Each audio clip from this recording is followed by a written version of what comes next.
I will, let's see, make sure you guys are all muted. Dave, I know that I would love to hear your story again on how you came upon your Thai yoga teacher. And I'm thinking that maybe some folks in here would be curious about that as well. So maybe you could share a few words on that before Okay. we begin with the exercises. All right. So I had spent 3 years as a Peace Corps volunteer in Thailand and learned about traditional Thai massage, but also that there was a system of exercises and self-massage that went along with it, which we can call Thai yoga or Lusiraton. And but I wasn't able to find any teachers at the time. So I returned about 10 years ago to do more in-depth research. And there were just a few books. One was from the Thai Ministry of Public Health, so I visited them and learned a little bit there. But one of their main experts had just recently died. So I thought, oh no, what am I going to do? But I found out there were a couple of certificate programs at Wat Po, the Temple of the Emerald Buddha. So I went there and I took their course, which had taught 18 exercises in one day. You got a certificate. And then I learned about another school up in the north in Chiang Mai, where they taught the curriculum from the Thai Ministry of Public Health, where you learned for 15 techniques in one day and get a certificate, which was nice to have a piece of paper. But I knew from the books that there were hundreds and hundreds of techniques. And I only learned a couple dozen. So I went in search of more, just asking anybody I could find. And I was eventually referred to a teacher named Ajahn Pisit Benjamin Kongwari. And he was not really known by foreigners. Mostly he was known in Thailand. He was part of a vocational training program teaching blind people to become practitioners for traditional Thai massage. And I heard he knew a bit about Thai yoga or Lusiraton. So I went to his school and found him, and he said, you know, nobody cares about that anymore. Just, you know, go away, forget about it. And I kept bothering him. After a while, I said, okay, it's really slow here on Saturday afternoon. So why don't you come by? And I did. And his approach was, okay, what do you want to know? And fortunately, I had a whole bunch of books. So he just went through the books page by page. Teach me this one, teach me this one. And went through a couple books like that. And then I had put the word out, you know, that I wanted to learn as much as possible. And then somebody put me in touch with the actual Lucy. Lucy is the Thai word for Rishi, or the yogis.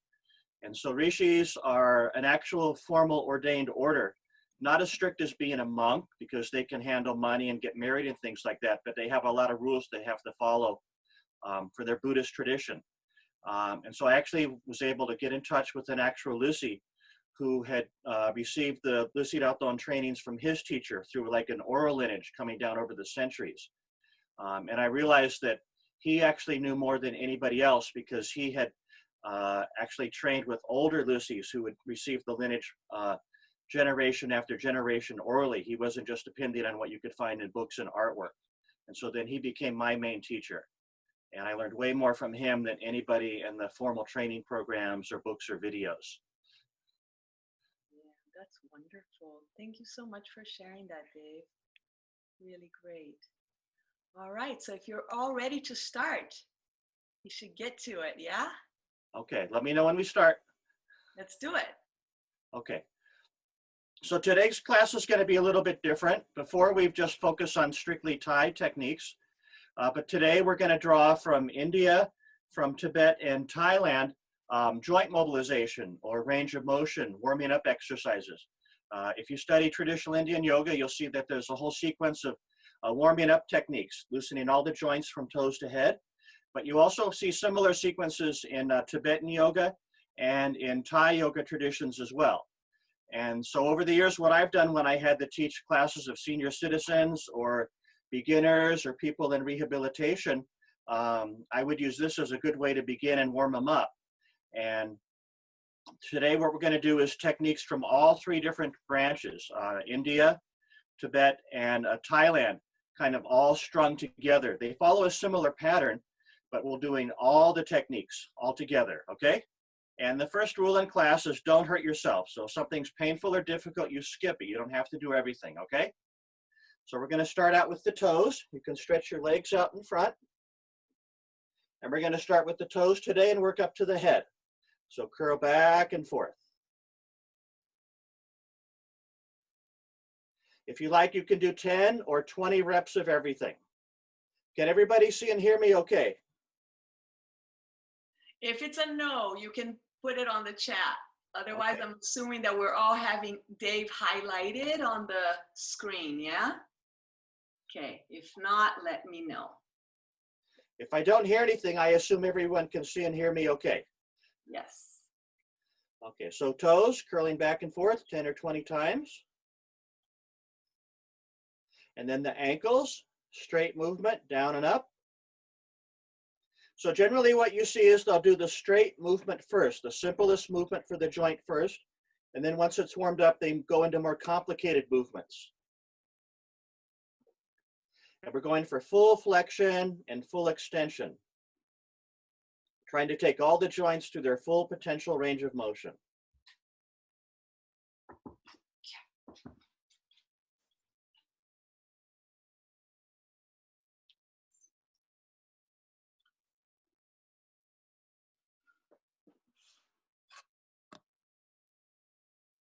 Okay, after straight movement, then the toes will drop to the outside and then to the inside, back and forth.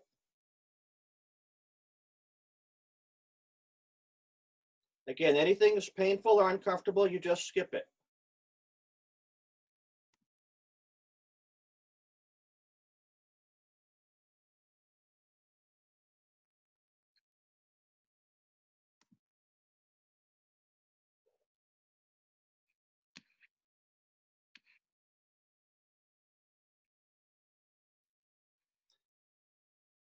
Then we'll bring the feet together. Try to keep the inside edges of the feet together and then try to bring the soles of the feet together and apart, as if you're making a prayer gesture with your feet. Which tradition is this, Dave? We're still ankle exercises. I don't know if it has a formal name.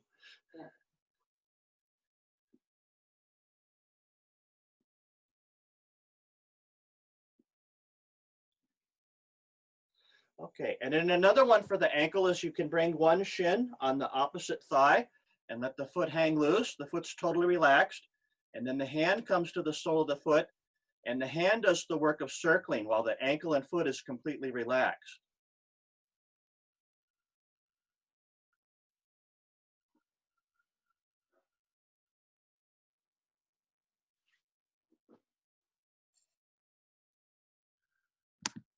Ten or 20 circles each way.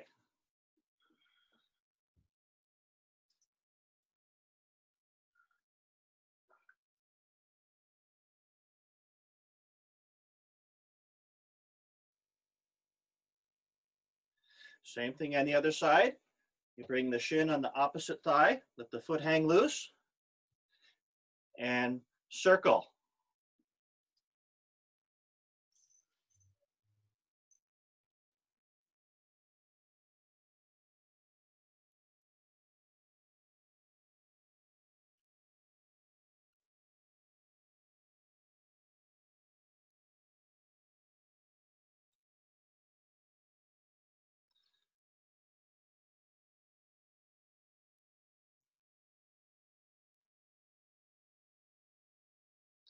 Okay, any questions on toes and ankles so far? Not yet. Okay? Not yet, yeah. Good. Okay, so now moving up the body to the next joint, it's going to be the knees. You can interlock your fingers underneath the hamstring of one leg and straighten and bend the leg.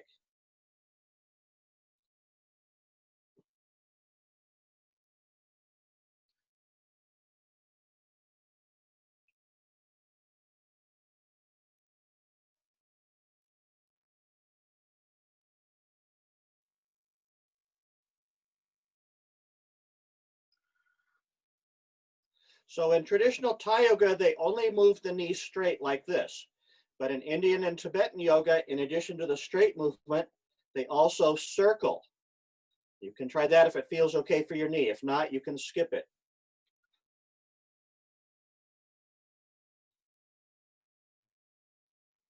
Ten or 20 circles each way.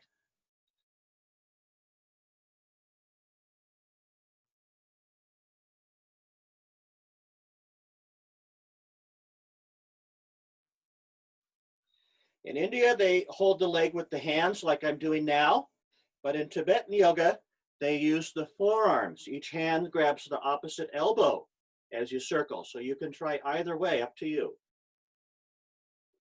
Holding the leg with the forearms like this, or just holding with the hands. So there's a lot of similarities, but little differences like that you'll find. Okay, we'll do the other side. You grab the back of the leg, straighten and bend.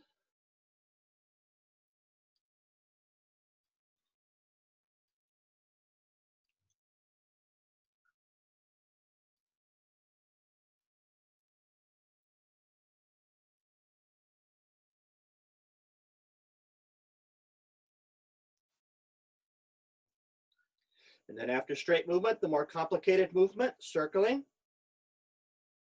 You can be holding the leg with the hands or do Tibetan style. Hold with the forearms, grabbing your elbows, either way.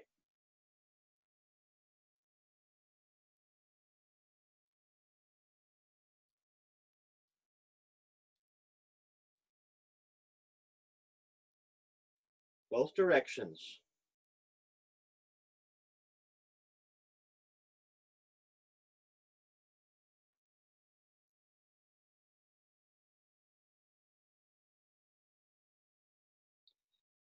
All right, now moving up the body, the next joint is going to be the hips. We'll start with the half butterfly. You can bend one leg, and you're going to grab the knee, pull it up towards the chest, and let it drop back down, up and down. You can keep your foot on the floor, or you can bring the foot up onto the opposite leg, either way. Bringing the knee up and down.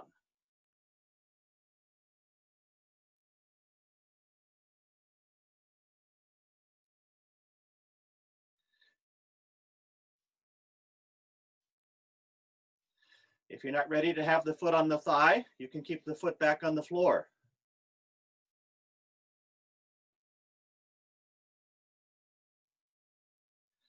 After the straight movement, then the hand is going to guide the knee through a little circle.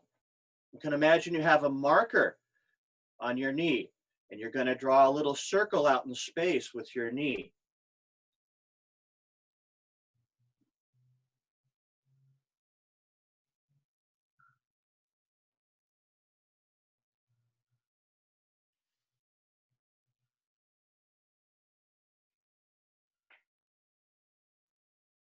Circling both directions.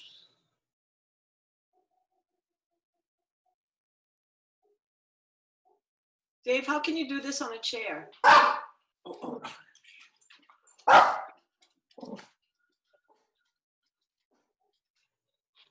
You can bring your foot on the seat of the chair or up on the opposite leg, moving the knee up and down, the first one. Okay. And you can also guide the knee through a little circle.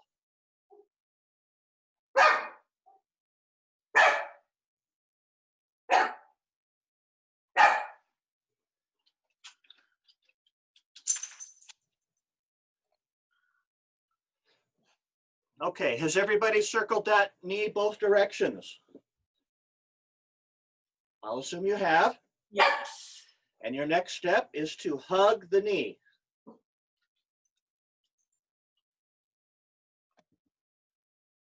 So we have that famous question again about the significance of the number. The number of repetitions. It seems to vary according to the culture. In India, they like to do things 5 or 10 times, whereas in Thailand and Tibetan yoga, they like 3, 5, 7, 9, 21 repetitions. Don't ask me to explain exactly why. I don't know. It has to do with like numerology. Okay, after hugging the knee, if you want to go a step further, you can do what's called cradling the baby. If that was too much, you simply hug the knee as you were before. To cradle the baby, use the inside of the elbows to grab the edge of the foot and the knee. Maybe you can interlock the fingers. If that's too much, you simply hug the knee as you were before. And you can remain still like this, simply cradling the baby, or you can rock the baby.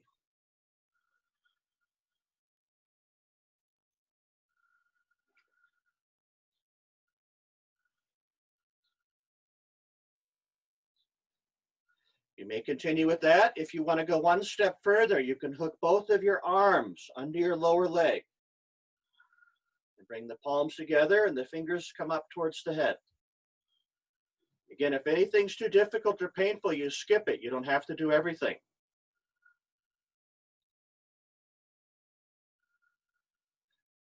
Okay, so this was the first half of an entire hip loosening series.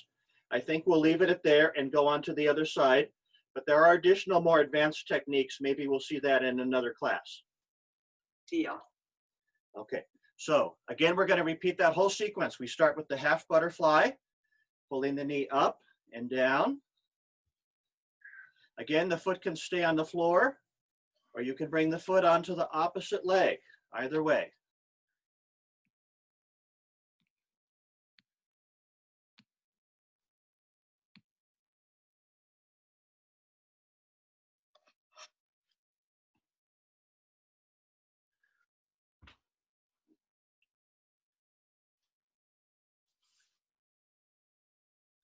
And then the hand will guide the knee through a little circle. You can imagine you're drawing a little circle with your finger, or you have a marker on your knee. Drawing a little circle out there in the air with your knee.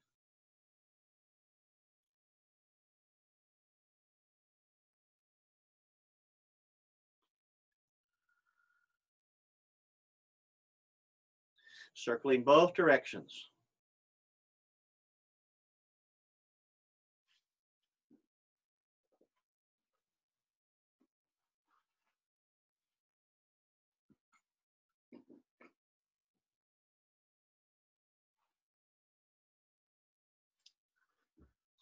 Okay, and then you're going to hug the knee to the chest.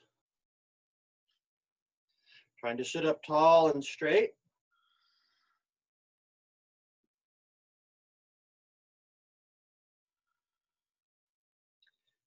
Now you may continue simply hugging the knee, or you can try to cradle the baby using the inside of the elbow to hold the edge of the foot, and then the knee, cradling the baby. If that's too much, go back to simply hugging.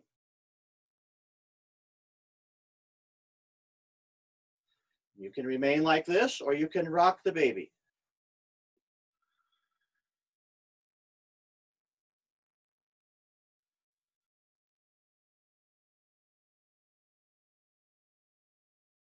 If you want to go a step further, you can hook both of your arms under the lower leg.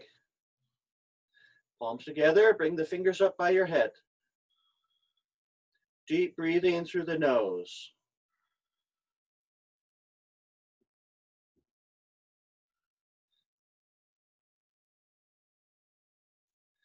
Okay, so you can think of that little series as variations on a half butterfly.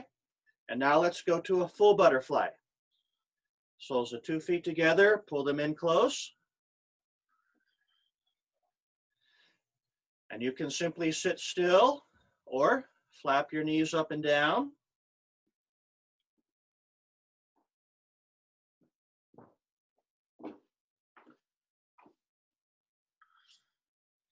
Or you can put the hands on the knees and push them down towards the floor.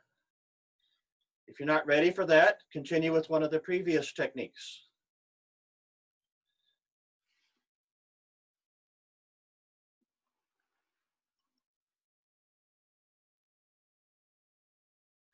If you want to go a step further, you can grab the feet and begin to lean forward and let the elbows press down on your shins.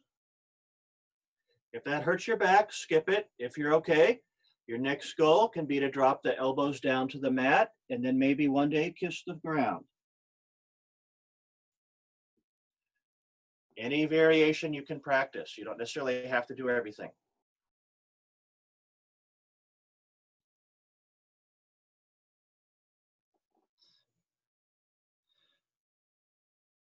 Okay, another trick for the hips is you're going to sit with the 2 legs straight, spread far apart. And you're going to point the right toes inward and slide the right foot to the left leg. And then point the right toes out and slide the leg back out, moving your leg like a windshield wiper.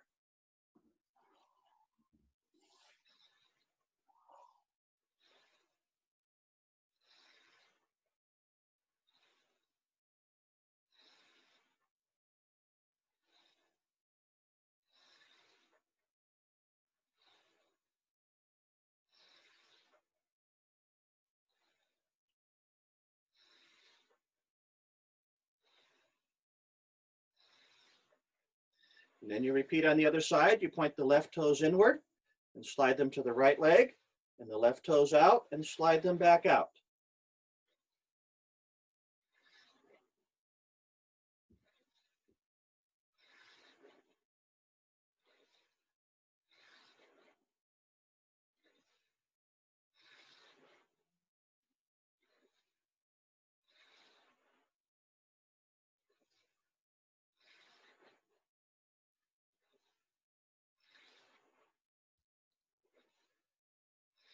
Okay, one more for the hips. This next one, you can either lean back on the hands or on the elbows, or be completely flat on your back. You're going to bring the right knee up towards the chest, drop the knee out to the side, and straighten it back.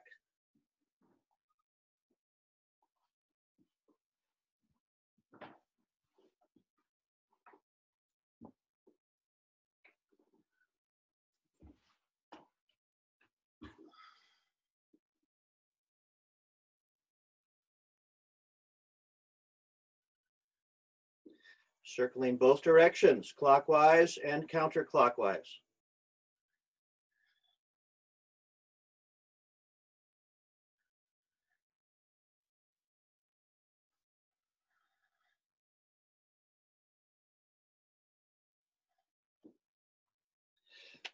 Same thing on the other side. You draw the knee up to the chest, drop it out to the side, and then circle it back. We're just doing external rotation. You're not crossing the leg over the center line.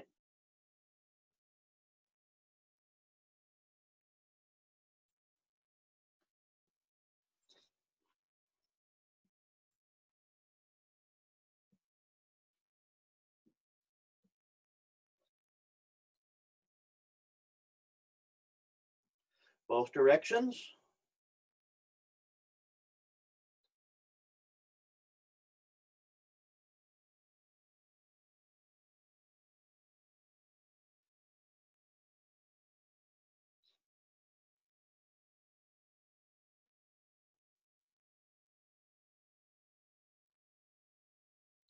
Okay, back up to seated cross-legged. You can sit however is comfortable. Easy pose with 2 feet on the floor, or half lotus, 1 foot on the opposite leg, or full lotus if you're able. Everybody okay so far? Yeah, we're good. Okay. And now just leaning side to side, to the right and left.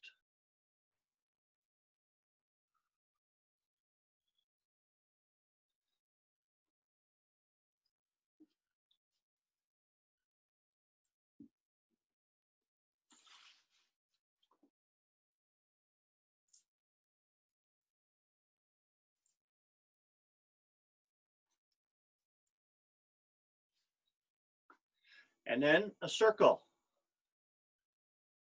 So again, we can see the same pattern. Generally, the first thing you do is a straight movement. It's the most simple.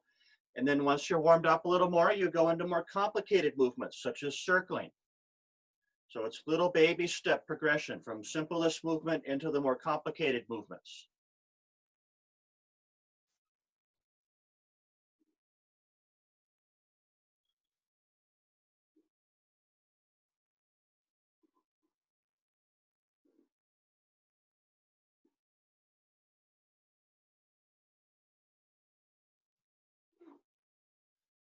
Circle the other direction.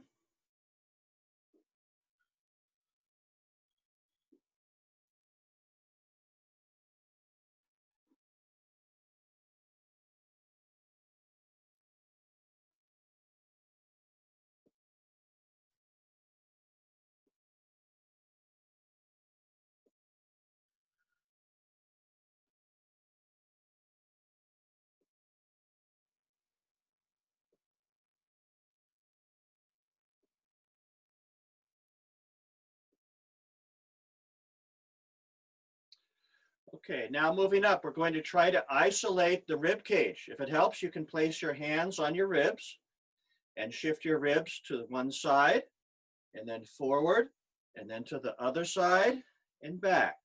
Side, forward, other side, and back. Circling the rib cage.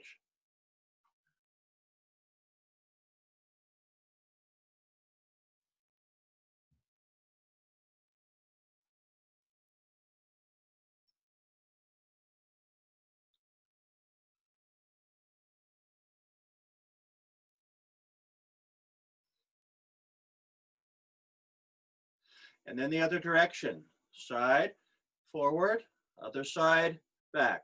Side, forward, other side, back.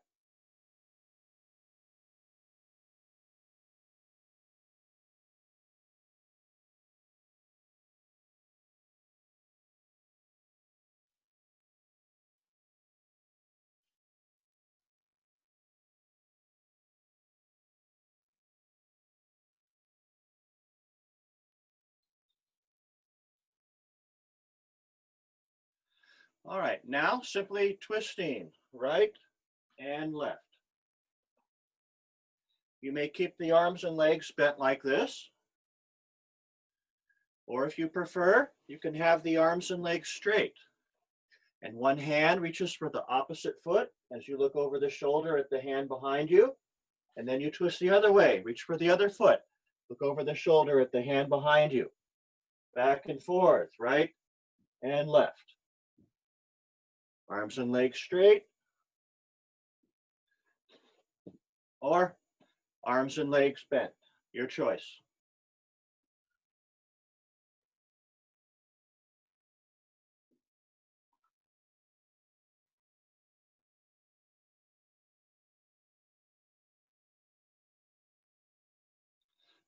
Okay, now moving up the body to the shoulders. Single shoulder shrugs, one shoulder tense, straight up, and then let it drop. And then the other shoulder, tense, up and down, just alternating right and left, straight up and down.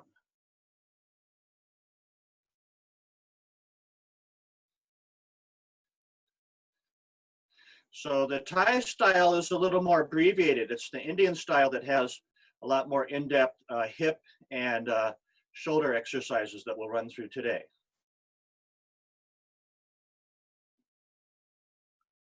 It's alternating right and left, single shoulder shrugs, and then double shoulder shrugs, up and down, straight up, relax, let them drop.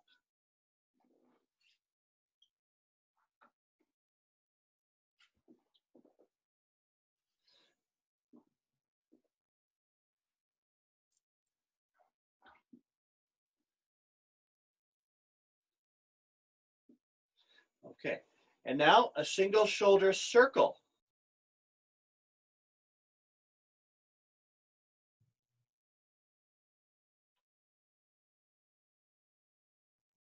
So again, we see the same pattern, straight movement first, and then once it's warmed up, you move into more complicated movements, such as circling. You can do 10 or 20 circles clockwise, and then counterclockwise.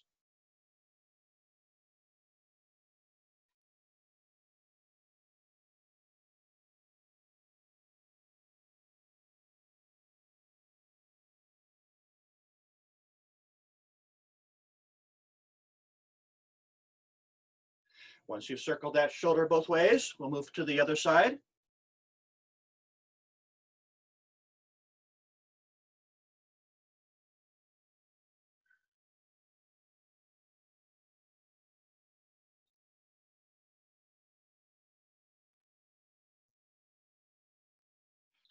Both directions.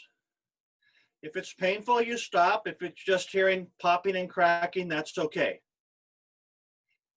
And this whole series of joint mobilization exercises is said to increase the production of synovial fluid in the joints. Synovial fluid is a liquid in your joints which lubricates the joints, kind of like the motor oil in your car that keeps pieces of metal from rubbing against metal so they don't wear out. So if you keep practicing, you should produce more synovial fluid in the joints, and then there'll be less popping and cracking and everything moves more smoothly. Okay, once you've circled each shoulder both ways, then you can do double shoulder rolls.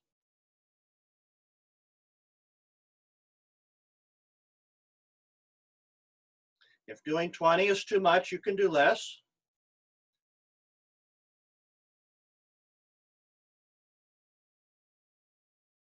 And then reverse the shoulder rolls.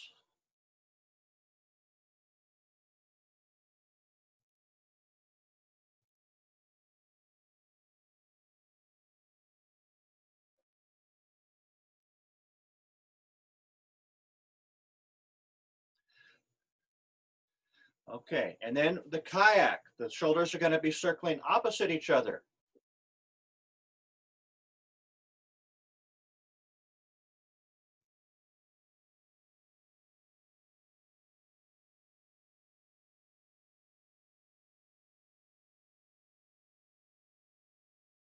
And then reverse.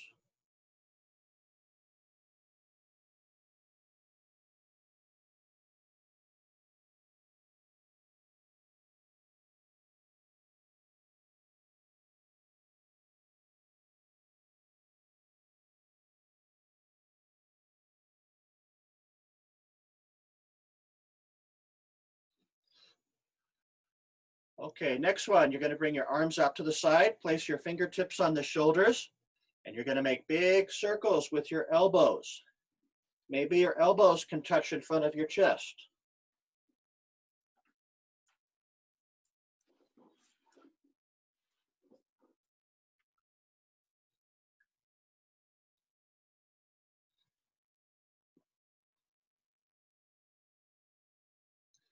Both directions. In the Thai language, this series of exercises is called shaking the joints. In India, they call the wind releasing or the energy releasing sequence.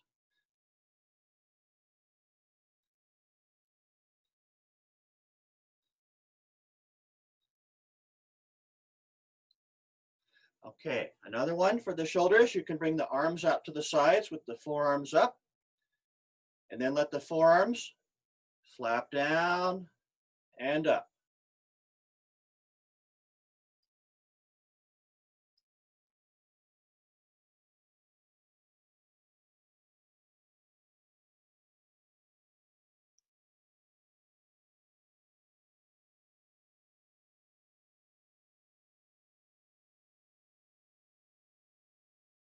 Onto the elbows, arms extended out in front. You're going to touch the shoulders and then straighten. Again, we're going for full flexion, full extension of all the joints. Try to take all your joints through their full potential range of motion.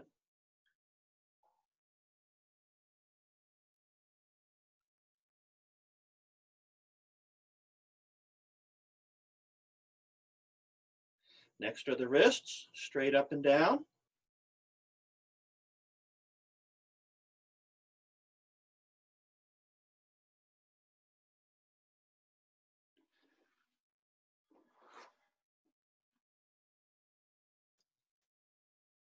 Another one for the wrist, you can have the palms up and then move them sideways.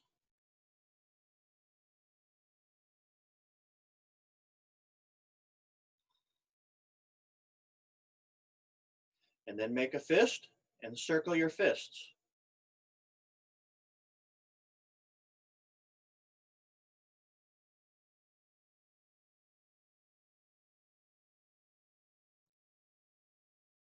Circle both directions.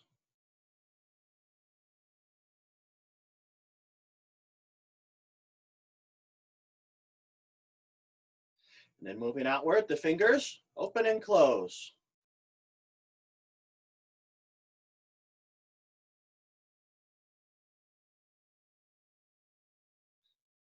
Okay, do you guys want to learn the fancy finger exercises today? I think we have time. Yes, we all do. Okay. You're going to spread all the fingers and thumbs apart, and now bring all the tips of the fingers and thumbs together. Now keep all the fingertips together and just separate the two thumbs, and the two thumbs circle each other. Try not to let them touch, making a nice smooth circle. You can do 10 or 20 circles each way, clockwise, and then circle the other way. Nice smooth circle, don't let them touch.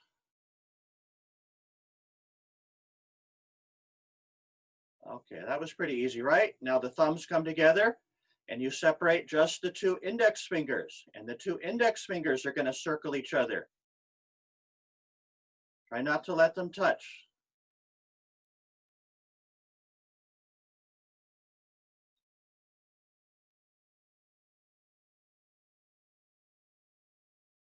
Clockwise, and then circle the other direction.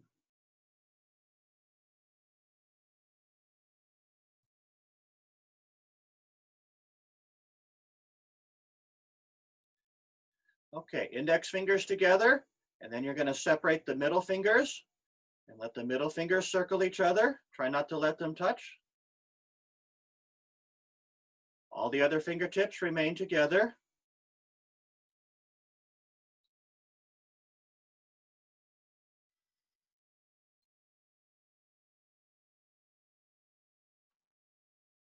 And reverse.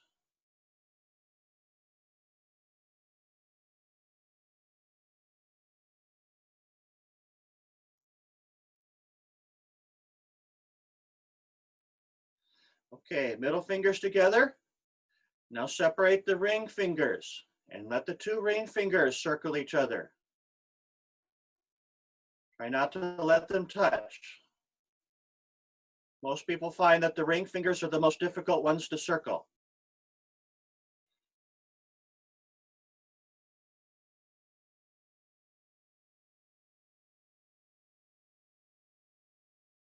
And then reverse.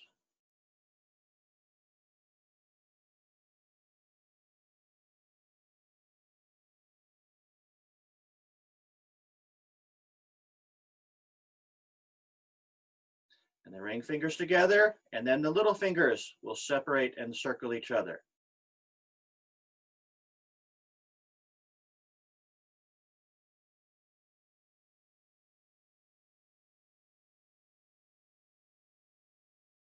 And reverse.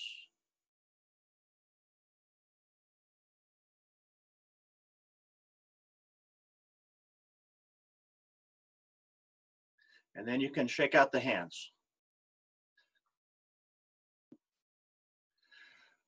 Okay, now for the neck. First movement is down and up. Chin to chest, chin up. If any of these techniques hurt your neck, you skip them. Down and up. Straight movement first, get it warmed up.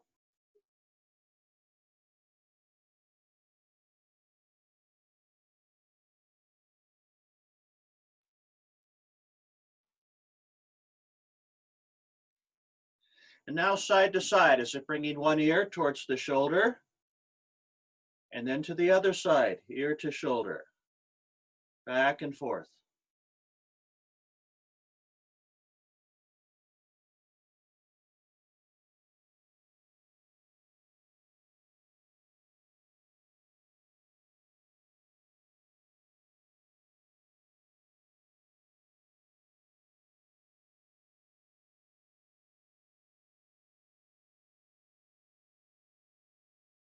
And then twisting, look over the right shoulder, and then look over the left shoulder.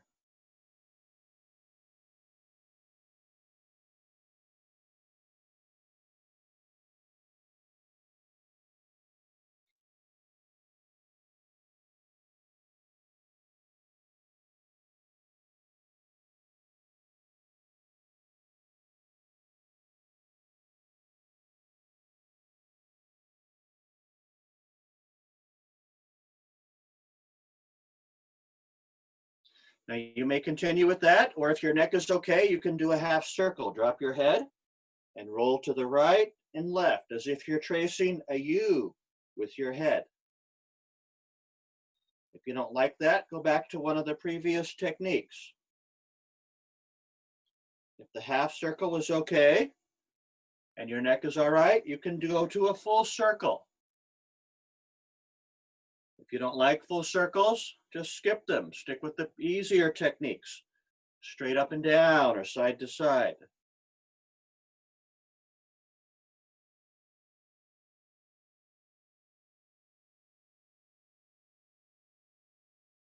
Circling both directions.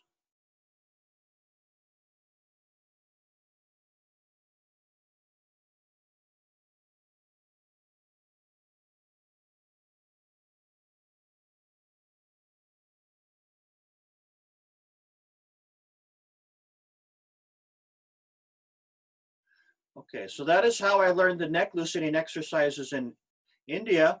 And now I'll show you what I think is a unique trick from Tibetan yoga that I've not seen anywhere else. They bring the arms behind the back, and each hand will grab the opposite elbow. Or maybe you can just grab your forearm. So grabbing your forearms or elbows behind your back. And you're going to go through the same sequence of movements that you just did. Up and down, but now holding the elbows or forearms behind the back. If you do it right, you should feel an extra little stretch. It kind of gives you the ability to create a little bit of traction in your shoulders and arms and neck. So same pattern, up and down, and then we go side to side. Can anybody feel the difference now that they're holding the elbows behind the back as they do this? Yes. Okay. So you can do either way. The first way, Indian style, not holding the elbows, or Tibetan style like we're doing now, holding the elbows behind the back.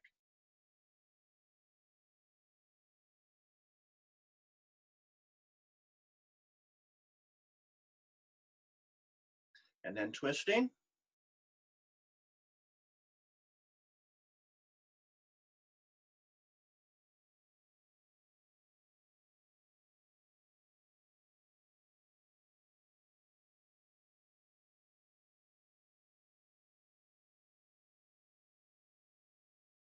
And then if you're okay, a half circle. If half circle was okay, full circle.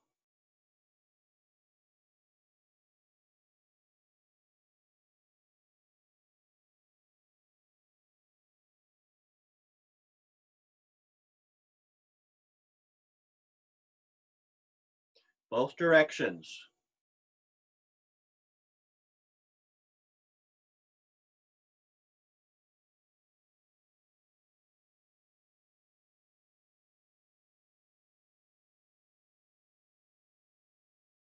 Okay, you can release the elbows.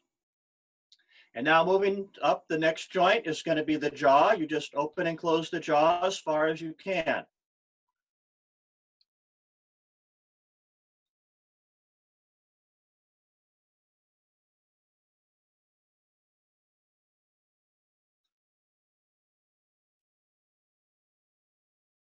And then last will be the eyes. They're not actually a joint, but it's included in the whole joint loosening or range of motion sequence. So try not to move your head or neck, only the eyes. Look at the ceiling, look at the floor, look at the ceiling, look at the floor. Up and down with the eyes.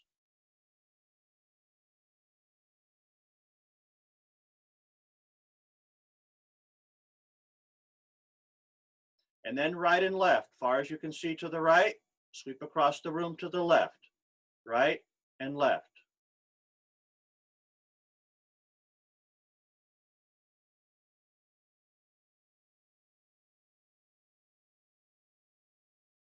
So we made a cross, and now we're going to make an X. First diagonal, look upper right, sweep down to lower left, upper right, lower left, upper right, lower left.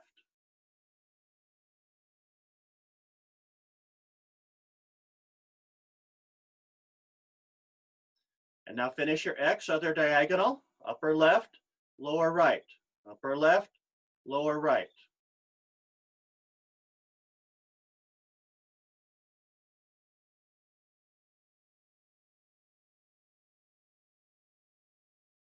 So after a cross and an X, now we're going to make a circle. Look up, right, down, left, and up. You can trace 5 or 10 circles clockwise, 5 or 10 counterclockwise.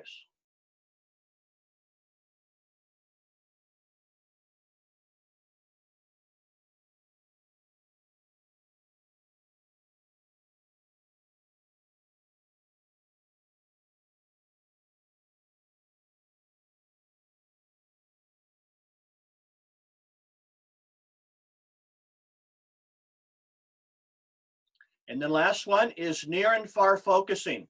So the near point is going to be the nose. If you can see your nose, look at the tip of your nose.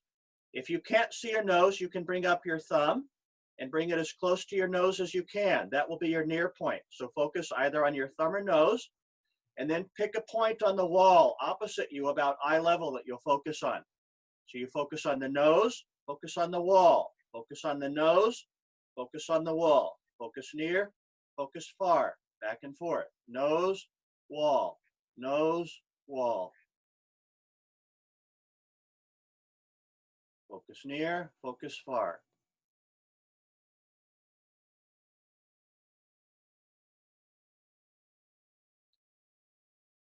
And then the last one, you're going to rub your palms together, get them nice and hot.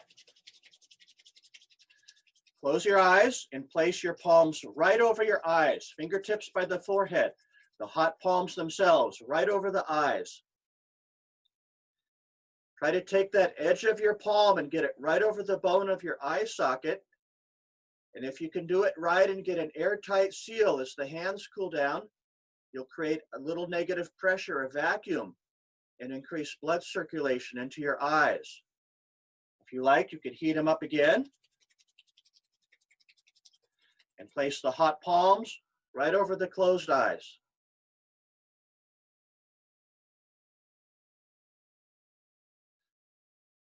Okay, so that was a kind of a synthesis of Indian, Tibetan, and Thai style joint mobilization. I found that really helpful in teaching beginners, senior citizens, beginners, and rehabilitation. It's a really good, pretty safe way to warm it up. And almost everything that we did could as well have been done in a chair as well. Okay, thank you for coming. Any questions?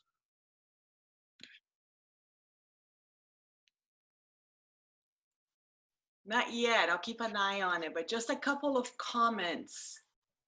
First of all, Okay. so much, Dave. That was just so wonderful. This whole series has been so wonderful. And then why don't you guys put yourselves on gallery view so we can all see one another.